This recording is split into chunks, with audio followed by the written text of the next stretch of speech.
I had just finished watching my favorite TV show and was getting ready for bed. The house was eerily silent, save for the gentle hum of the refrigerator.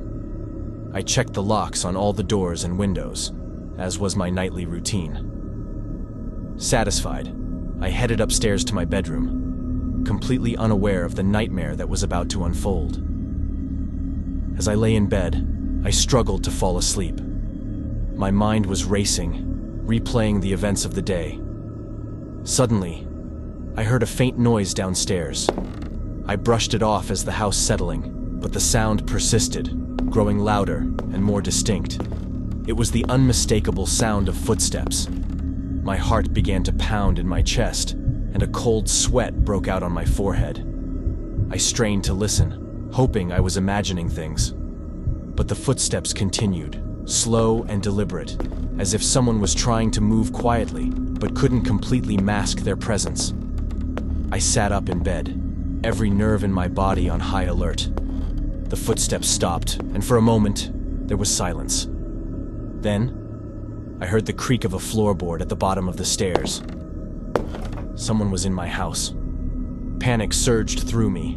I grabbed my phone and dialed 911, my hands trembling so badly I could barely hit the buttons. The operator's voice was calm and reassuring, but I could barely hear her over the pounding of my own heart. I whispered my address and explained the situation as quietly as I could, afraid the intruder would hear me. The operator told me to stay on the line and hide until the police arrived.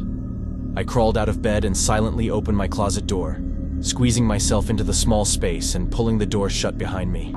My breathing was shallow and rapid, my ears straining to pick up any sound. I could still hear the operator's voice in my ear, telling me to stay calm, and that help was on the way. Suddenly, I heard the sound of someone coming up the stairs. The footsteps were heavier now, more confident. They reached the top of the stairs and paused. I held my breath, praying they wouldn't come into my room. But then, the doorknob turned slowly, and the door creaked open. I could see a sliver of light through the crack in the closet door. The intruder walked into the room, their footsteps muffled by the carpet. I could see their shadow moving around, and I fought to stay silent. The person was rummaging through my things, drawers opening and closing, items being tossed around. I tried to stay as still as possible, but my body was trembling with fear.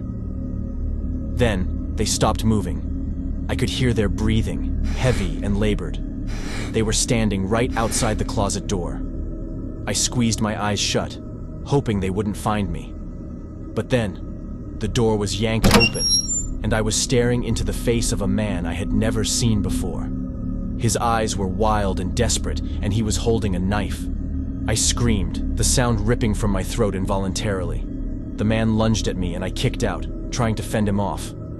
The closet was too small to give me any real leverage, but I managed to catch him off guard.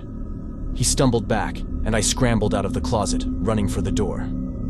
He recovered quickly and grabbed me from behind, pulling me back into the room. I fought with everything I had, kicking and scratching, but he was stronger.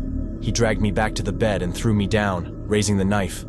I thought I was going to die. But then, I heard the sound of sirens in the distance. The man hesitated, glancing towards the window. The distraction gave me a moment to react. I grabbed a lamp from the bedside table and swung it at him with all my strength. The lamp shattered against his head and he fell to the floor, dazed. I didn't wait to see if he was going to get up.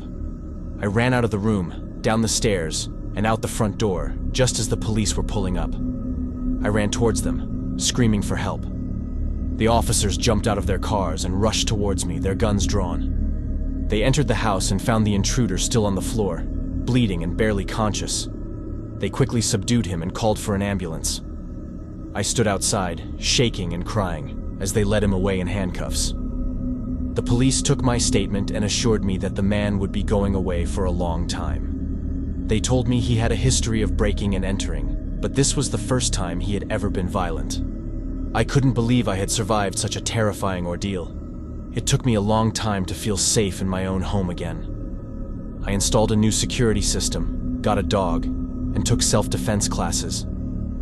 The nightmares eventually stopped, but the memory of that night will haunt me forever. I learned that no matter how safe you think you are, Danger can strike when you least expect it, and when it does, you have to be ready to fight for your life.